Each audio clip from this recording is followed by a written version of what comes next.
Señores, ha llegado el orden. El orden. Llegó la sangre. Bueno, señores, la productora nos asignó la semana pasada la tarea de ver una película de la que se había hablado en los corrillos del arte, porque primero se presentó como una instalación en ciertas galerías de arte. En 2015. 2015. Y consiste en 13 películas que se ponían en la pantalla simultánea, o sea, las 13 pantallas de la sala, de la galería donde se iba a exhibir, y usted podía ver cada una de ellas, o sea, tenía que enfocarse en una, porque eran 13 películas, cada una de a 10 minutos, en total duran unos 130 minutos, que se llama Manifesto. Sí. Y en la película, la actriz australiana Cate Blanchett hace 13 personajes. La película consiste en eso, en 13 manifiestos que ella va leyendo, o que va interpretando más bien, más que leer, los va interpretando. Y una recreación fenomenal y un dominio de la plástica a nivel de la puesta en escena de este director, que es un artista también visual, que se llama Julian Rosfeld, ¿no? Julian Rosfeld, sí, que es alemán y que creo que tiene muy pocas incursiones en el largometraje, creo que apenas tiene 2 con esta. ¿Qué pasa? Esta obra es editada y queda en 1 hora 38 minutos para ser exhibida en los cines. Apenas este año es que está participando la película en los festivales de cine y tiene estrenos comerciales. Por ejemplo, Mantarraya, la famosa distribuidora latinoamericana de cine independiente, digo famosa en el sentido de la gente que sigue el cine independiente en Latinoamérica, pues compró los derechos para México, está distribuyéndolo en México y creo que en algunos países más de esa zona de Centroamérica y creo que algo de Sudamérica también. Yéndonos a la película, lo que vimos, a mí me parece una película fabulosa, una película estupenda. Se nota el dominio de este hombre a nivel de la arquitectura. Él estudió arquitectura, se nota mucho eso, como él plasma la arquitectura y la urde a este discurso que va de eso, ¿no? La película trata sobre el arte y la ausencia de compromiso que tiene el artista de hoy. El artista de hoy le importa más exhibir lo suyo en su galería, que su colección se venda, más que tener que decir algo propiamente. Yo creo que de alguna forma hasta los muy buenos artistas que hoy están laborando están sufriendo un poco de eso.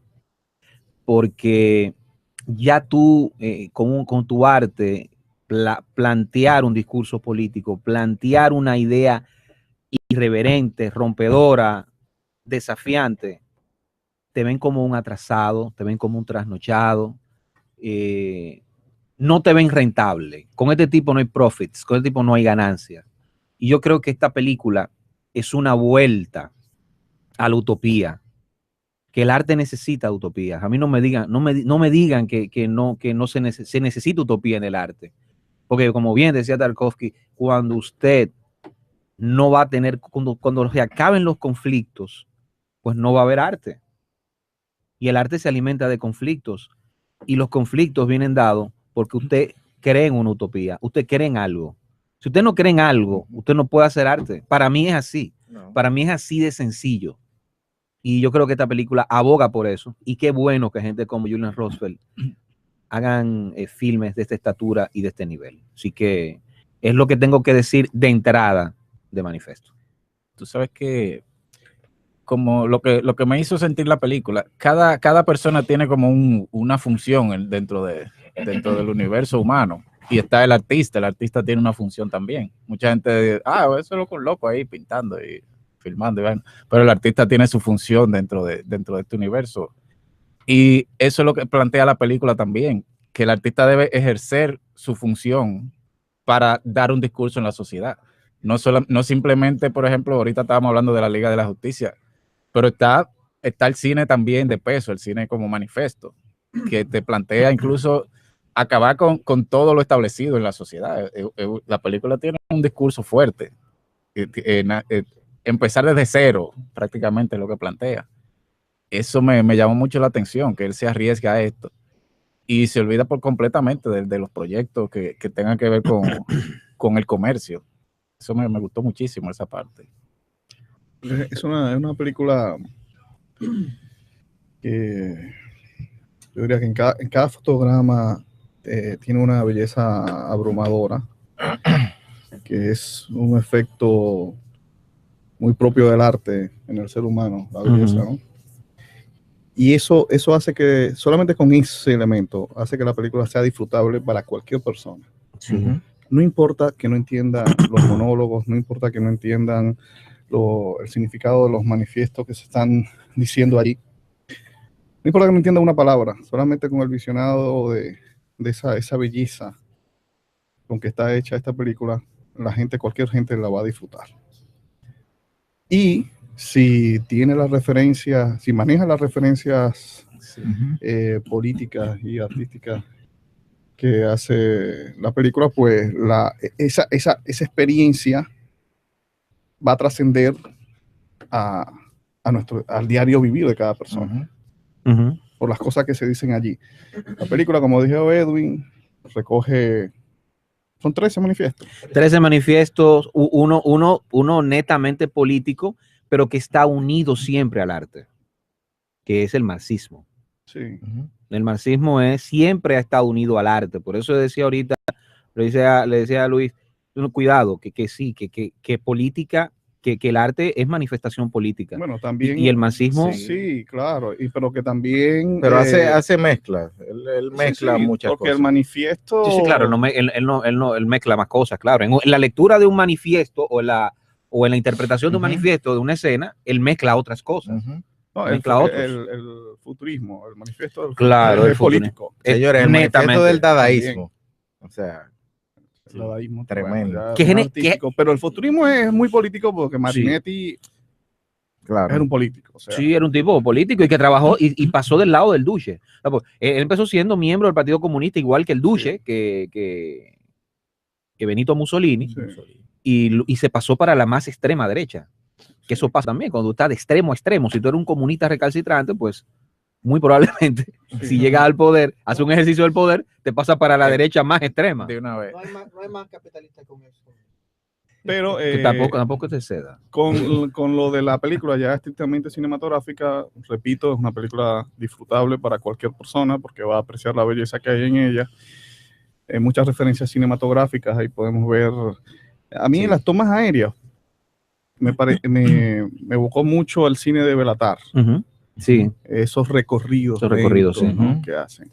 Wow. Señora, hay una escena, la escena de la oficina con la bolsa, que está todas las computadoras. Sí, ese paneo en cámara lenta es hipnótico. Ese mainframe.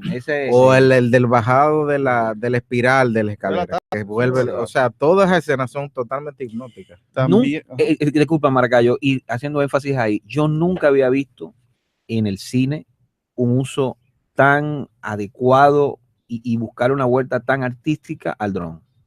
Sí, no, yo también. Yo nunca había visto eso. Creo que cuando la vi dije, no, pero esto es impresionante. O sea, yo nunca había visto que al dron se le buscara un uso artístico y una técnica precisa, o sea. Sí. Con el control. Sí, tremendo. Y sobre todo que hoy en día se está usando tan alegremente el drone. Exacto. Y también muchas referencias al cine de David Lynch. O sea, por un momento piensas que estás viendo la película esta icónica de Holland Drive. Blue Velvet, sí. Y Holland Drive. Es el cine de David Lynch. Sí, David Lynch. Y hasta Twin Peaks. Eso en lo cinematográfico. Y que yo creo que ya en la parte, vamos a decir, política, porque el arte tiene su política, todo tiene su política, en la parte política. Sí. Creo que el director hace un homenaje a estos artistas que hicieron estos manifiestos y que aportaron a todas las revoluciones que se han dado, política y artísticamente.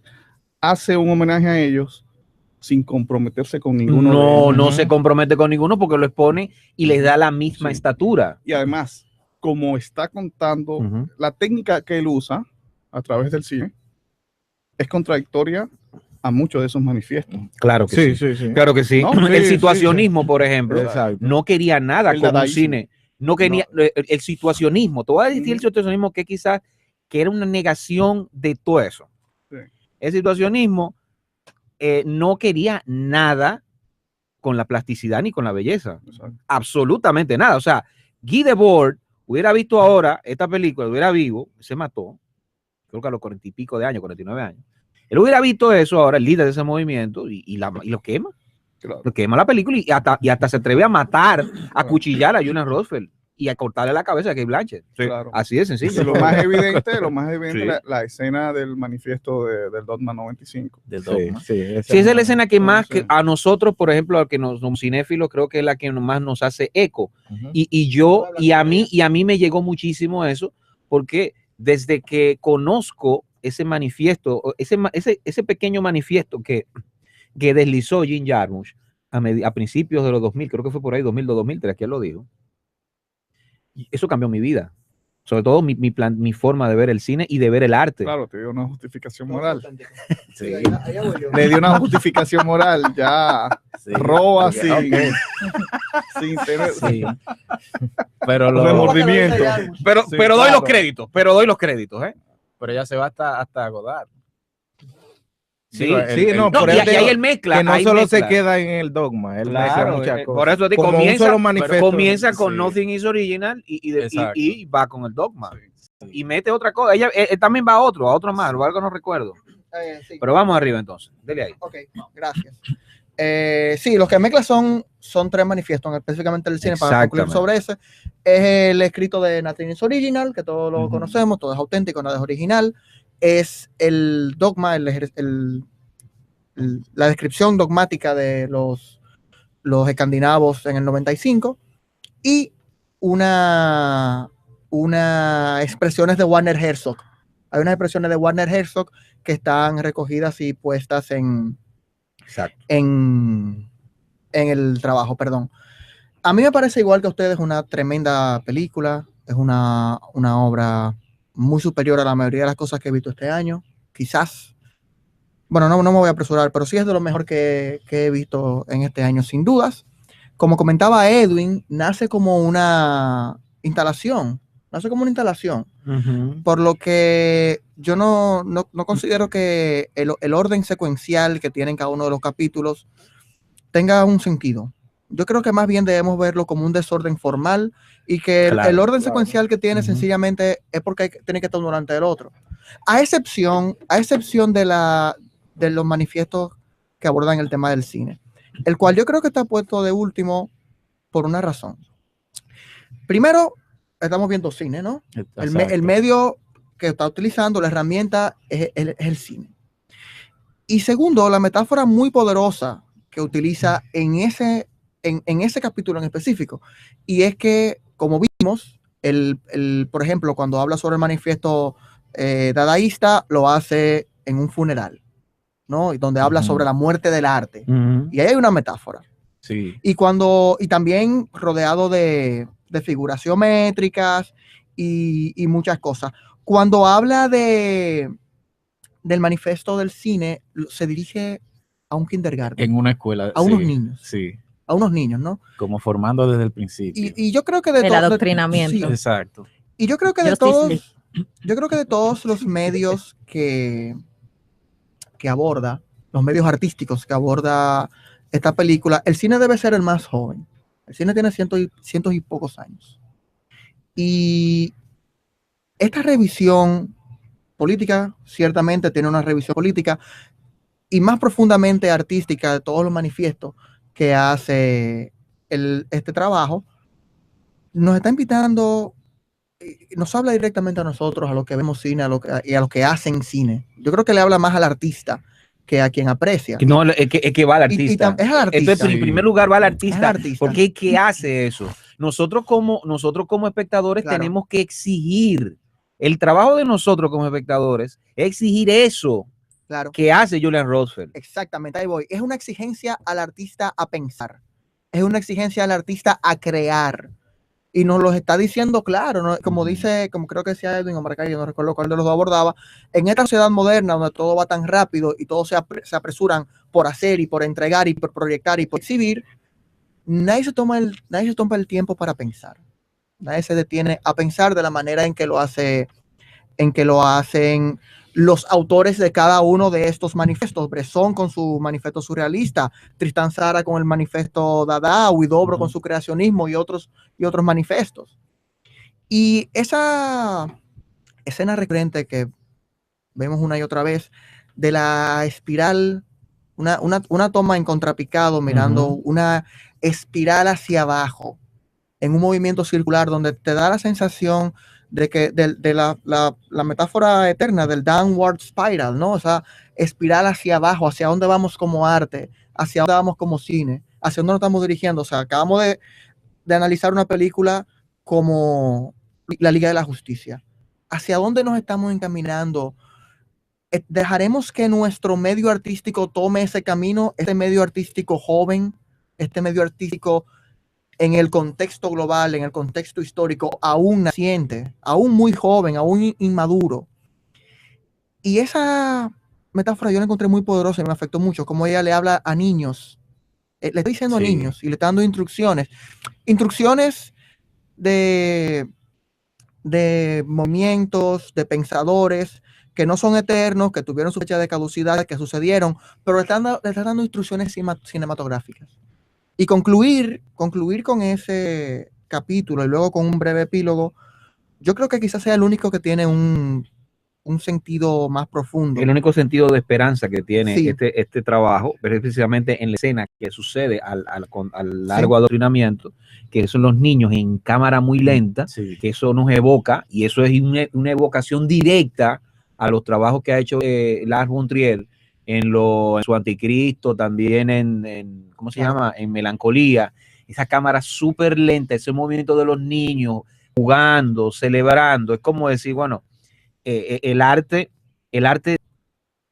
puede tener un reducto, ¿no? Claro que sí. Puede tener un reducto que esa juventud, esos jóvenes, esos niños que pueden pensar, ¿no? Que pueden pensar libremente en torno al arte. Y pueden comprometerse con eso, ¿no? Con pensar libremente para fabricar el arte. Creo que eso es lo único, lo que veo que es positivo en el filme, porque hay una escena que a mí me llama mucho la atención. Yo no recuerdo cuál manifiesto ella está leyendo ahí, están rezando. Ah, sí, claro. Con la familia. Sí, no, claro. Esas mujeres tratando de mantener la unidad. Es terrible, porque ella es la única comprometida con eso. Claro que ni sus hijos, ni el esposo están comprometidos con esa pureza del arte a la que ella está apelando. Ese es el pop art. Del pop art, y ese me agradó mucho. Y ese me llamó la atención. Sí, yo te voy a explicar por qué. Porque lo que estamos viendo es una familia que evidentemente es conservadora. Claro. Lo vemos en la manera que se visten, lo vemos en sus, en su liturgia antes de comer. Claro. Hay que rezar, hay que dar gracias. El papá es quien se para. Tiene una trabajadora del hogar. Claro, una familia conservadora. Entonces, que sea en ese ambiente donde se hable de arte pop, de arte popular, pero de arte pop en específico, ¿no? Ese movimiento pop. Ese loqueo que le molesta tanto a los ortodoxos, es hasta satírico. Sí. Es hasta satírico. Entonces, corroborando con lo que dice Edwin, todas esas ambientaciones son metafóricas. Cuando habla del movimiento de arquitectura, que Smiley que me recuerde los autores, que se me escapan el nombre, pero quienes no, pero él va para allá ahora. Ah, que me han hablado. Estoy esperando, estoy haciendo la no se metan ahí. Perdón. Ya hemos tenido esa conversación. Perdón, es que yo salí un momento y pensaba que... Exacto, no se metan ahí. Pero en la arquitectura que proponen que destruir todo, empezar desde cero, lo recita en medio de una pala mecánica recogiendo escombros. El dadaísmo, como dijimos, lo hace en medio de un funeral, hablando sobre la muerte del arte. El movimiento pop lo hace en medio de una escena de una familia conservadora, que irrumpe el movimiento pop con el conservadurismo. Y finalmente, entonces, la escena concluyente antes del epílogo, sobre los escritos cinematográficos del Dogma 95 de Jim Jarmusch y de el alemán Warner Herzog, hablándole a unos niños. Sí, como dije, me agradó bastante y me parece una gran película, lo cual es muy raro ver una instalación artística llevada al cine. Usualmente eso no funciona. Las instalaciones que se compilan como una antología y se llevan a la pantalla grande, usualmente no responden a la narrativa cinematográfica. En cambio, esta funciona de lo más bien. Sí. Antes para seguir en el punto que tuve yo. En la parte del manifiesto del arte pop, señores, yo creo que aquí es en el único manifiesto donde el autor toma partido. Y no es un homenaje que está haciendo a eso. Está haciendo una crítica al arte pop. Sí, señor. A ver. Sí, señor. Si ustedes se fijan, esa escena es ridícula. Sí, es ridícula. Es ridícula. Sí, tú llega a tienes molestarte. razón. El papá que está ahí dice, es ridículo. Exacto. Y si analizamos bien la historia de estos movimientos vanguardistas, Sí. fue el arte pop lo que el sistema Asumió de una vez. Sí, sí. y fue el punto débil de estas ideas revolucionarias. Sí. Que el sistema pudo agarrar y corromper y prostituir. Sí, es verdad. Muy buen Y si análisis. te fijas en la escena, o sea, es ridícula, es molesta. Muy buena. Sí, es molesta, es a propósito. Creo que El manifiesto pop es I am for an art, se llama. Yo me dedico, yo me entrego, ¿no? Yo soy por el arte. Y el autor, yo no recuerdo su nombre, si ustedes me ayudan, es Cloud algo, no recuerdo ahora mismo su apellido. Pero el manifiesto habla sobre eso, yo soy por el arte. Y no es gratuito que quien esté Oldenburg. Oldenburg, no es gratuito que quien esté haciendo ese manifiesto sea una representante de lo conservador. Claro, del lo que sistema. decimos, Claro, el ¿no? sistema. ¿Entiendes? Sí, muy buen análisis. Es el muy único, buena el único observación. fallido ahí. Tú tienes Claro. toda la razón. Eso Muy que buena dice observación. Maracayo, Muy buena. precisamente yo iba por ese lado y lo iba a hacer a manera de pregunta para el panel completo, Bien. porque yo sentí eso en la película, que en cada una de las representaciones que él hace hay como una crítica a ese manifiesto. Por el mismo hecho de que tú ves, por ejemplo, hay una escena que es como un cóctel y hay una superficialidad y una artificialidad. Sí, pero yo creo ella que habla, habla sobre pero ahí irrumpe Sí. esa con el discurso. Sí. Con el discurso, tú sabes. Pero que te deja ver como que él de cierta forma está criticando ese ambiente en el que se mueve ese manifiesto. Claro que sí. Eso sería su manifiesto Sí, como director. exactamente. Aunque no sea tan impactante, pero Sí, incluyendo el mismo del... él habla en ese punto sobre el expresionismo abstracto. Exacto. Ese es el tema que trata en ese capítulo. Porque cuando llegó el arte pop, o sea, ya las ideas se habían muerto allí. Las ideas revolucionarias de los artistas se habían muerto. ¿Qué pasó después del arte pop? No, después del arte pop lo que llegó fue lo que estamos viendo ahora. lo que Sí. llegó fueron movimientos ya con una destrucción total del lenguaje artístico y poniéndolo a un nivel de política desaforada, que es lo que hace el situacionismo. El situacionismo comienza haciendo lemas en las paredes, que formaron parte de la famosa revolución estudiantil o la revuelta estudiantil de 1968 en París, el Mayo Rojo, que le dicen, algo así. Y nada, fue derivando en cosas ridículas. O sea, eso es así, ¿no? El arte terminó siendo derivado en cosas ridículas porque, como bien dices, por el pop art fue cooptado. Y entonces el establishment hablaba a la juventud con el mismo lenguaje del pop art y conectaba, ¿no? Tú ves anuncios, por ejemplo, de refrescos como 7-Up que eran pura psicodelia. Claro. ¿Tú entiendes? O sea, ya ellos tenían ese lenguaje, lo habían tomado totalmente. El concepto de discoteca empezaron a usarlo, lo empezó a usar Ken Casey en un trip hippie larguísimo, pero empresarios tomaron ese mismo concepto y abrieron las discotecas. Las discotecas antes de los trips de Ken Casey, el autor, para quienes no lo conocen, el autor de One Flew Over the Cuckoo's Nest, Alguien voló sobre el nido del cuco. El autor del libro. Atrapado sin salida, es que le llaman a la película con Jack Nicholson del año 1900, la famosa, ¿no? De Milos Forman. A esa película yo me refiero, digo, a ese autor me refiero, de esa novela. El concepto de discoteca lo tomaron de un arte de vanguardia, ¿no? Entonces, sí, el pop art fue lo que terminó rompiendo tanto la barrera que los acercó mucho, ¿no? Tú sabes que yo siento que el mismo autor de Manifesto, desde el principio de la película, él te revela que él te va a mostrar un disgusto con cada manifiesto, porque él incluso comienza diciéndote que el David de Miguel Ángel, tú lo que estás reproduciendo el inventario de la naturaleza. Es decir, tú no estás haciendo nada del otro mundo. Exprésate de otra forma que no sea representando lo mismo que ya existe. Sí, pero claro, pero lo que sí me parece positivo de todos los manifiestos que él retrata, y creo que eso él lo mira desde una arista positiva, es que al menos, aunque no estuviera de acuerdo con ellos, que no estuviera de acuerdo con ellos, aunque lo criticara, como bien lo plasma Maracayo en esa escena del pop art, creo que es un análisis brillante de Maracayo, bueno. es que tenían una personalidad, y el arte hoy no tiene personalidad. Tenían señores. Algo por qué luchar. No tiene nada, no hay nada. Y eso lo evoca. Exacto, estamos en una época donde ya nos hemos olvidado de un colectivo, es solamente lo que yo quiero resolver. Los famosos emprendimientos del mindfulness. Exacto. Mindfulness. O sea, mírate a ti mismo. Tú lo haces, ¿verdad? Pues mírate a ti mismo. Tú te olvidas del colectivo y tú piensas en tus individualidades.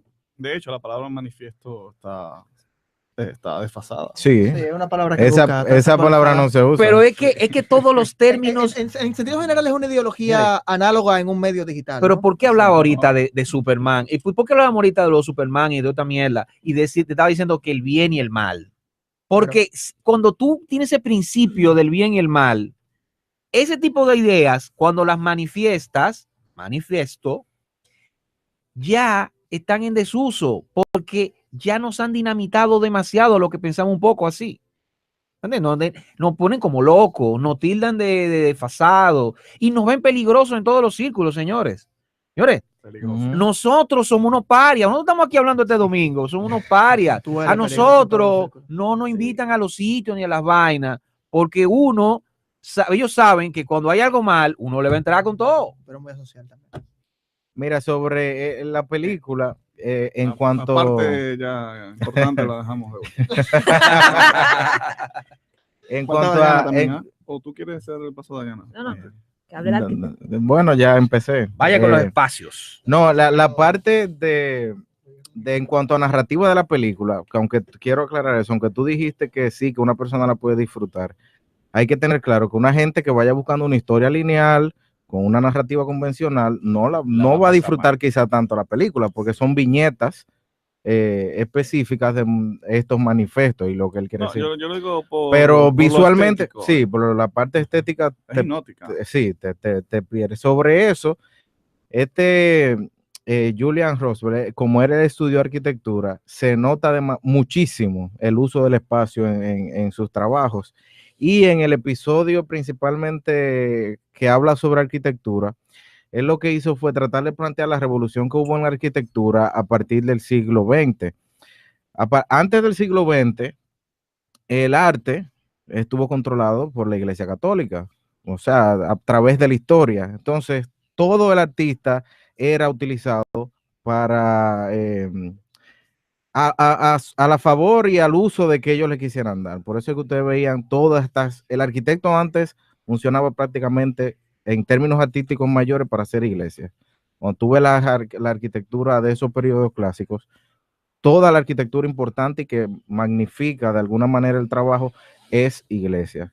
Y lo que hicieron variando fue de acuerdo al movimiento de la época, el barroco, se me fue ahora, espérate, el de las cúpulas puntiagudas, wow, el gótico.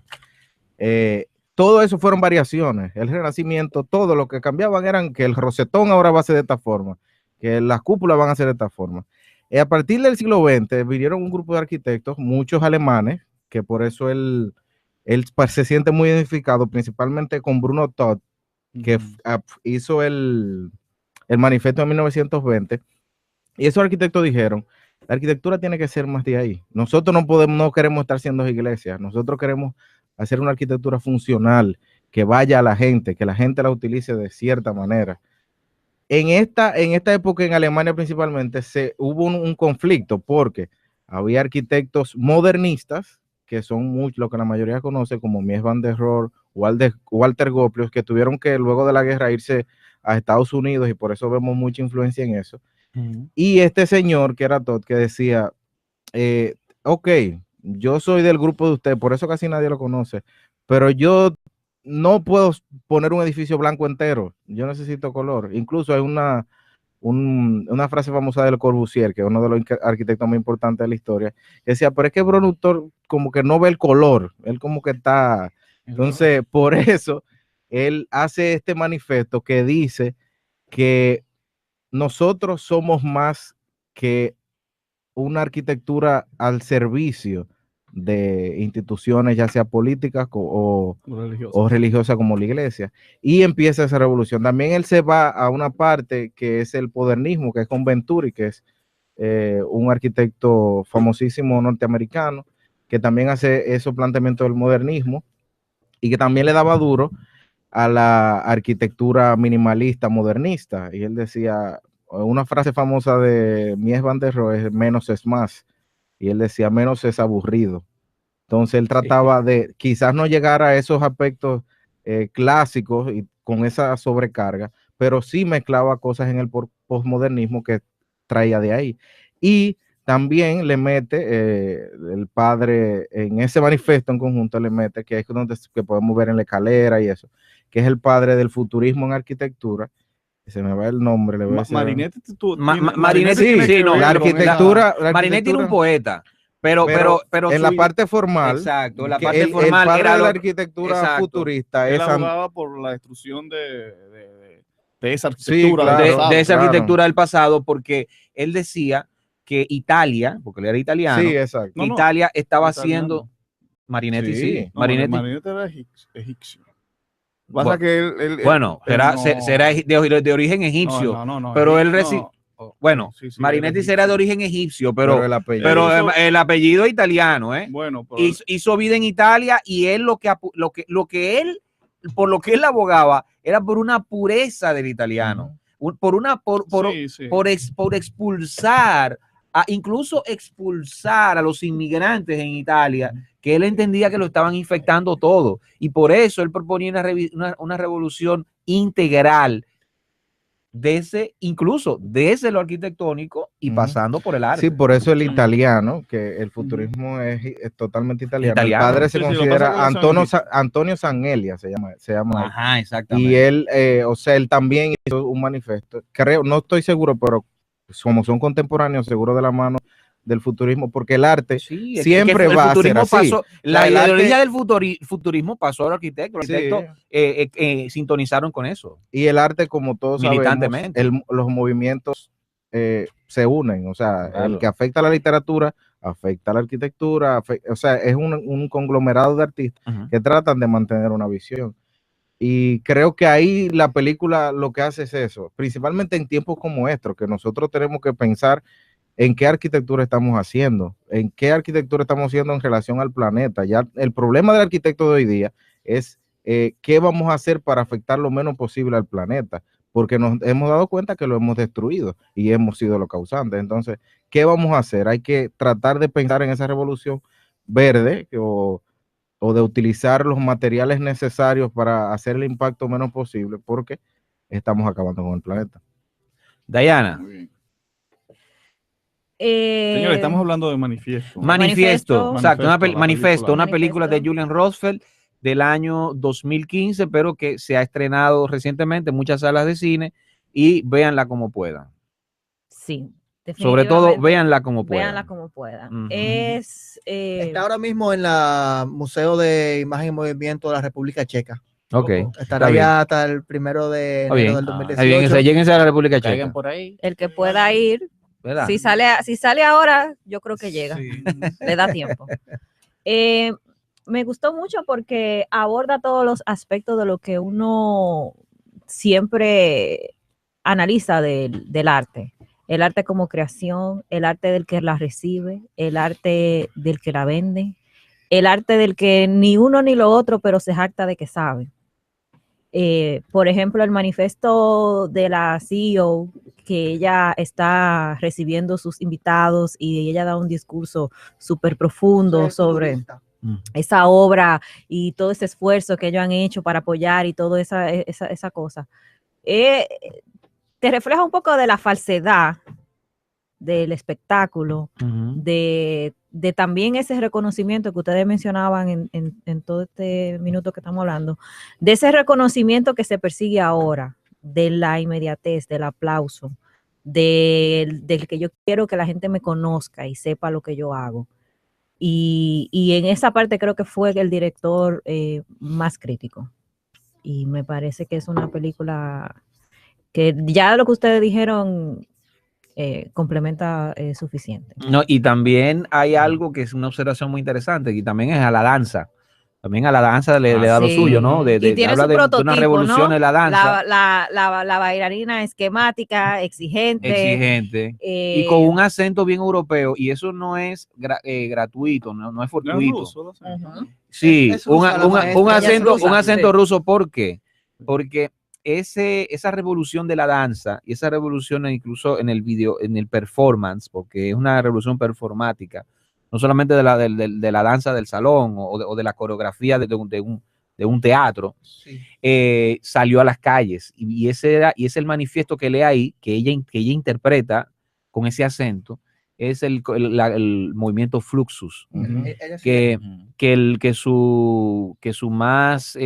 líder, el ideólogo de este movimiento era un ucraniano que vivió en Estados Unidos, se asiló en Estados Unidos, pero era de origen netamente ucraniano y tenía un acento así, que era George Masiunas, si mal no recuerdo. George Masiunas. Entonces, también le da la danza, ¿no? La danza también forma parte integral del arte. Claro, y como dice, que eso decíamos en una discusión que yo tenía el otro día con Yasser, que se jactaba de decir, Yasser Medina, que se jacta de decir que él no le importa el ballet y que le importa poco el teatro. O sea, el arte no puede verse. Y te dices crítico de cine, pues tienes una grave falencia. Yo le dije, una grave falencia. La danza se considera el arte más primitivo y natural del ser humano. Porque es el único que tú puedes realizar con tu movimiento. Con tu movimiento, exactamente. Entonces, ya. Yo ni sé bailar, ni me gusta el teatro. Bueno, yo no sé bailar. Yo no sé bailar, pero cómo me divierto. Yo no sé bailar, pero cómo me divierto. Pero pone cara de que tú sabes. Ese capítulo en específico que comenta Edwin, a mí también me agradó mucho. A mí también. Tiene igual muchos elementos metafóricos, que la maestra sea rusa, como dice Edwin, claro, y todo eso. Pero además del fluxo, también habla, como también decía Edwin, no solamente de la danza. La danza es una metáfora del arte escénico. No, la danza es utilizada en ese momento como una metáfora del arte escénico. Así que habla también sobre el performance como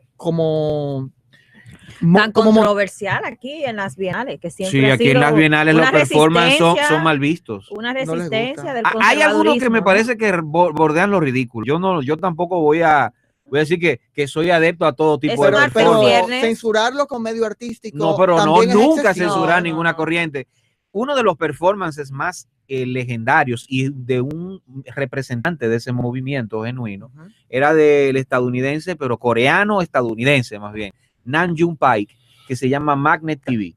¿Qué él hacía? En una televisión, creo que poniendo el programa El Famoso en ese entonces, era como el equivalente aquí a Hochi, no sé, Hochi Santos, no sé, o algún programa de Freddy Veragoico, de Ed Sullivan.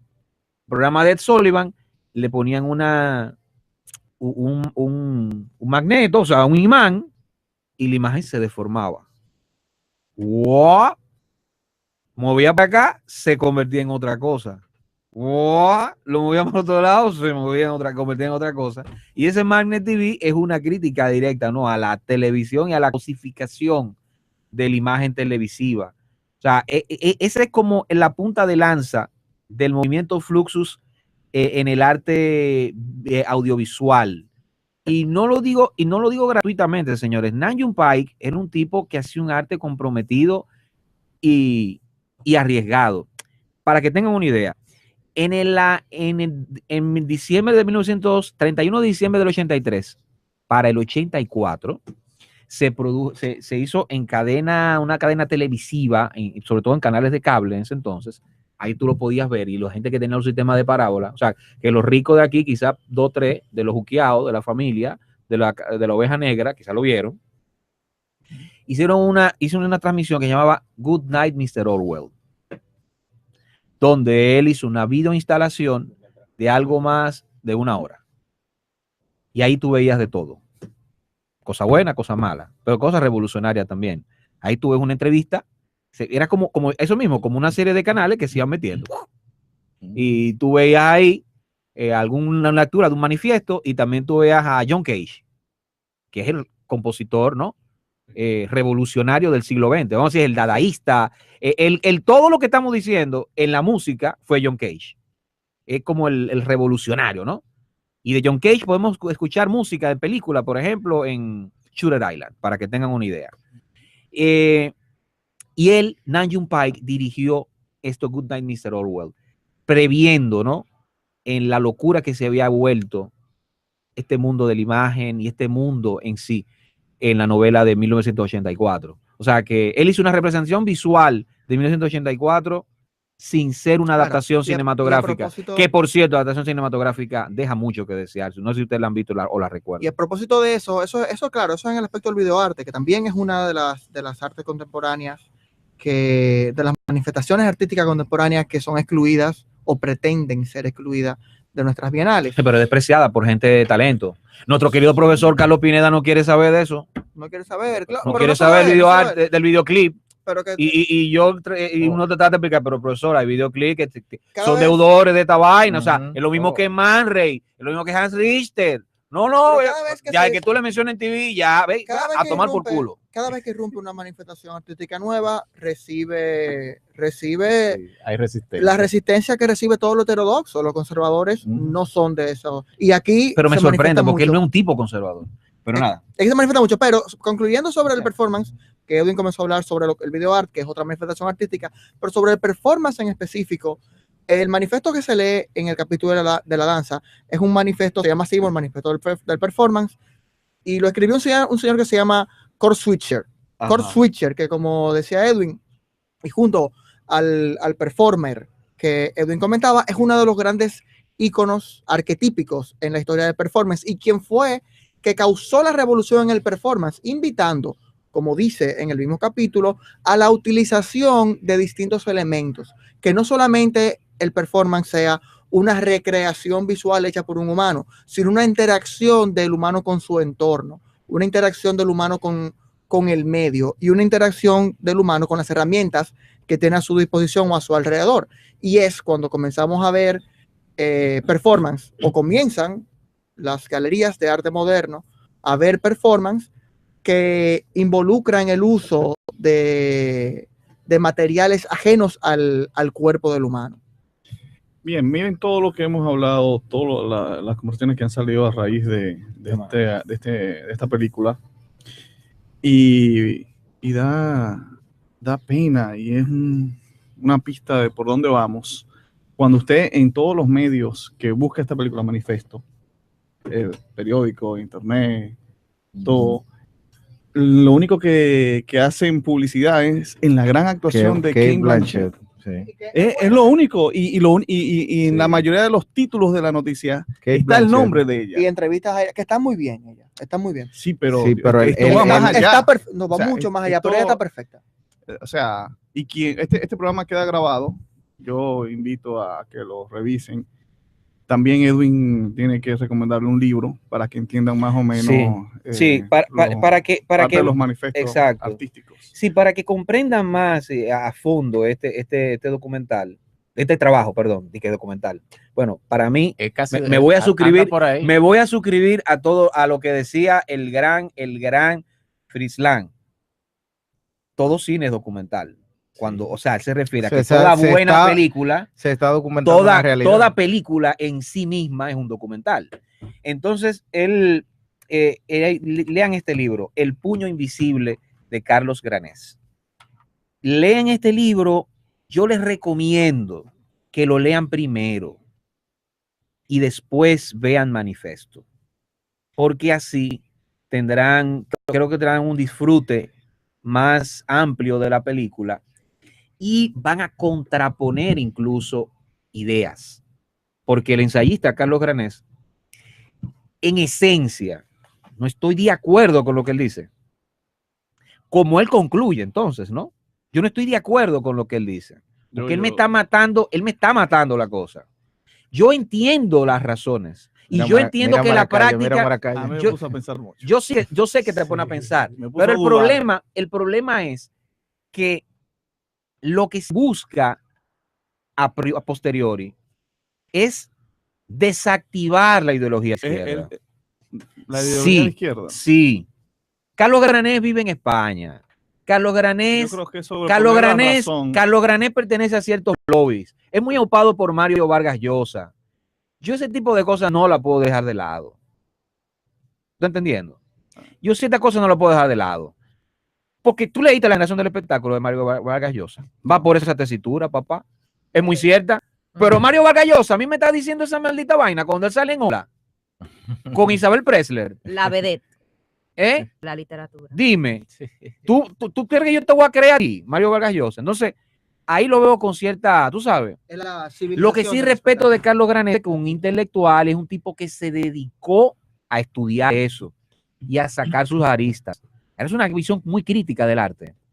A la vez dice lo poderoso que ha sido, porque ha permanecido incluso y se ha perpetuado, Bueno, el puño invisible. así como no pudo el comunismo, que es y él hace una metáfora preciosísima de que en un café llamado Voltaire, exacto, Voltaire, famoso Voltaire, uno de Claro. las plumas de la Revolución Francesa, hay un café en Suiza y a ese café asistían dadaístas y también Lenin, que estaba exiliado en Suiza. Las conspiraciones fueron ahí. Exacto, las conspiraciones se urden tanto en el arte como en el comunismo, como en el nacimiento, en la política más bien, desde ahí. O sea, cómo van hermanados. Ese arte de vanguardia va hermanado con la política y cómo el sistema político ha sido desplazado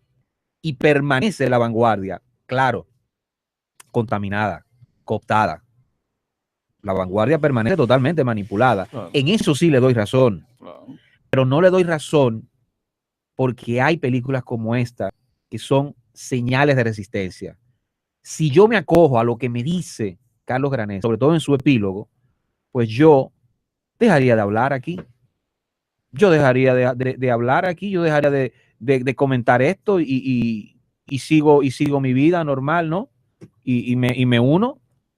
Entonces, en ese sentido, en esencia, no estoy de acuerdo, pero es bueno, señores, leer este tipo de libros porque por lo menos te prende el bombillo y te hace entrar en esos movimientos y conocerlos. Exacto. Y yo Y creo hacerte las preguntas. Exacto. ¿no? Claro Porque que sí. a veces uno va mucho de borrego. Claro y en que estos sí. tiempos de tendencia, de que todo Ujú. es muy trendy, No. soy hipster, y muchas veces uno comete el error de meterse en una ola sin comprender No, la contundencia Claro, de lo que representa. y saber las contradicciones. Hasta contigo mismo. Claro, porque tú dices, me gusta este movimiento, pero este movimiento va en contra de tu práctica diaria. Exactamente. Exacto. ¿Entiendes? ¿Verdad? Eso hay que Y conocerlo. en el ¿no? momento Bien que a estamos fondo. ahora, con el bombardeo gigante de información que tenemos, es muy difícil a veces tú discernir y sacar con pinzas las cosas. Entonces, con el bombardeo tanto de información audiovisual, que eso es importante, el cine por eso se ha convertido en quizás el arte con más arraigo y con más poder actualmente, Sí, por es eso. el arte popular por antonomasia. Y creo que lo que invita a la película y me molesta, como dice Maracayo, que aunque está muy bien, lo único que se salve es la parte de Kate Blanchett. Ese trabajo lo que invita es a la revisión del artista actual, qué está haciendo, no es para poner mi fotico bonita en Instagram solamente. O sea, hay que tratar de llevar al arte a ese nivel de revolución que tenía antes. ¿Tú quieres Claro, que haga una historia? pero sobre eso mismo que dice Smiley, antes de que nos Ajá. veamos, el director concede una entrevista a una revista que se me escapa el nombre, y él utiliza esa misma expresión que está diciendo Smiley. Él dice, para Breton es imposible escribir el manifiesto surrealista en Twitter. Es imposible tú escribir sobre futurismo en un blog. Entonces, estamos como sociedad tan apresurados por decir nuestros sentimientos y hablar tanto y todo exponerlo, que ninguno se está tomando el tiempo para pensar. No, Esa para es la pensar. invitación. Eso Esa es la es. invitación. Eso es. Mira, ¿quieres que te diga algo? Me pareció tan irónico que donde yo laboro, no sé decir dónde, a mí me están relajando con eso, señores. Lo que yo escribí de manifiesto en Instagram fue objeto de burla.